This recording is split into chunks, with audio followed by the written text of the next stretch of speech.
Well, interest rates have had a fairly calm week and shown a little bit of improvement. So we're going to dive in, look at what has moved the market this week, and get a check in on where we are as far as national averages are concerned. Today is Thursday, the 29th of May. I hope you are doing well. Mortgage News Daily, we're going to dive right into the national average. 30-year fixed rate loan, according to Mortgage News Daily, is 6.97 today. 1 week ago, that same survey was at 7.07, so at least we're back into a number that starts with a 6. So thankful for that.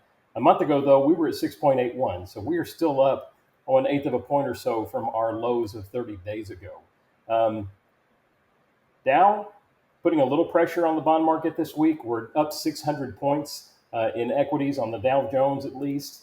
So that's showing nice recovery as we saw a bit of reprieve in tariffs as these negotiations continue. We also had some court issues that are muddying the waters a bit. We had a nationwide stay on tariffs, and then we had a stay on that stay today, which reinstated them. So we've got a lot of whipsaw back and forth that may, in fact, cause a little bit of disturbance in bond trading tomorrow as well. So we'll see how that goes.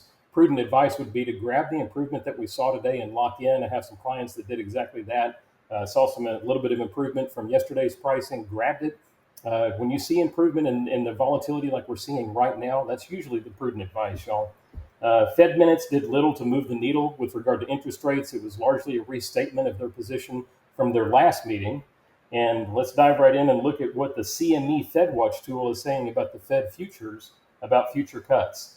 There's only a 2% chance of a cut being priced into the June 18th meeting by the Fed. There's a 24% chance of a cut going into the July 30 meeting.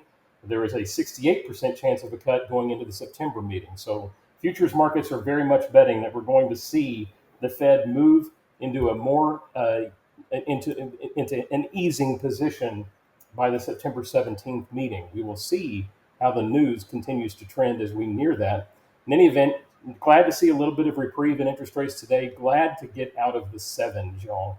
That just psychologically means a lot in the marketplace. And I will tell you that little bit of improvement that we've seen for the folks that are watching it has moved a lot of folks to get under contract this week. So I'm just hearing anecdotally, there's a lot of folks that are seeing a pretty significant uptick in volume. I am certainly experiencing that. Very busy, very glad to see it. If you have some clients that would benefit from getting pre-approved, we don't charge a penny for that. Walks them through all of the numbers that they need, all of the numbers that are likely keeping them up at night as they stress over the possibility of buying a house and whether they can afford it. That's ultimately what I do for a living, is let folks know if they can afford it and make sure that they can afford it comfortably. So we give them all the numbers that they need to know that before they go out and find something, which is the right order to do it in. In any event, all my numbers are on the screen. Stay blessed, stay safe, and we'll talk to you next week.